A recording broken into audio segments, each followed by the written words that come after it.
तो दिन की शुरुआत करने से पहले डेली लाइफ के कुछ महत्वपूर्ण कार्य करने के साथ साथ कुछ अमहत्वपूर्ण कार्य भी किए जो महत्वपूर्ण थे। तो चलिए आज हम बनाएंगे अपना full day routine blog at home.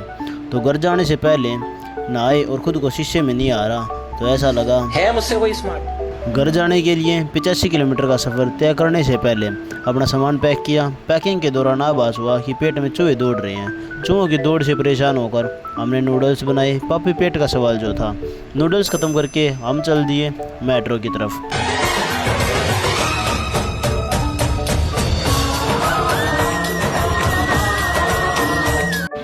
बस से मेट्रो और फिर बस फिर पैदल।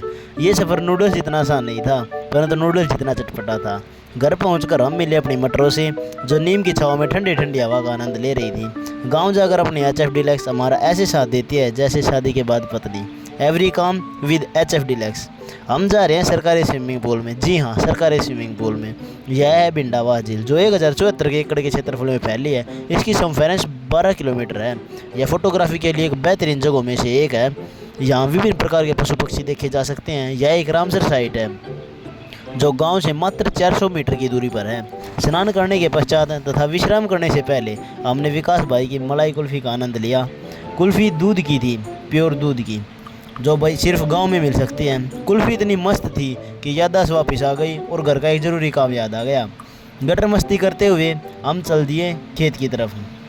खेत जाकर हमने बरसम में यूरिया डाला, पानी चलाने के लिए टी बिछाई, उसे ट्यूबवेल से जोड़ा, इंजन में डीजल चेक किए। डीजल पूरा होने के बाद हमने इंजन को चालू कर दिया। फिर मुलाकात हुई किटी से। किटी को दूध पिलाया और भूख मुझे लग गई और मटरों का दूध निकालते वक्त एक गिलास मैंने भी पी लिया।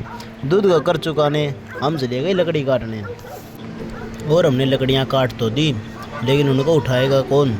उठाकर लाने के लिए हमने यूज किया अपनी HF का। यहाँ HF ने हमारा ऐसे साथ दिया जैसे किसान का बैल साथ देता है। यहाँ जोर HF लगा रही थी और मजे हमको आ रहे थे। HF स्प्लेंडर से सस्ती आती है मगर किसी काम में उससे कम नहीं है। ये मैंने आज देख लिया। रेत में से भी लकड़ी को ऐसे खींच के ले जा रही थी जैसे अमरीश पुरी को कातिया। फिर हमने लकड़ियों के छोटे छोटे टुकड़े किए जिससे आग जलाने में आसानी हो। लकड़ियों को जलाने लायक करके हमने मटरों के लिए घास काटा और घर का इतना सारा काम करने के बाद घर वाले कहते हैं, अपने कुल की मर्यादा, देश की मर्यादा का हनन करने वाले द्रोही, धिक्कार है तुम पर। अगर आपके घर वाले भी आपको ऐसा बोलते हैं तो उसमें मैं कुछ नहीं कर सकता भाई।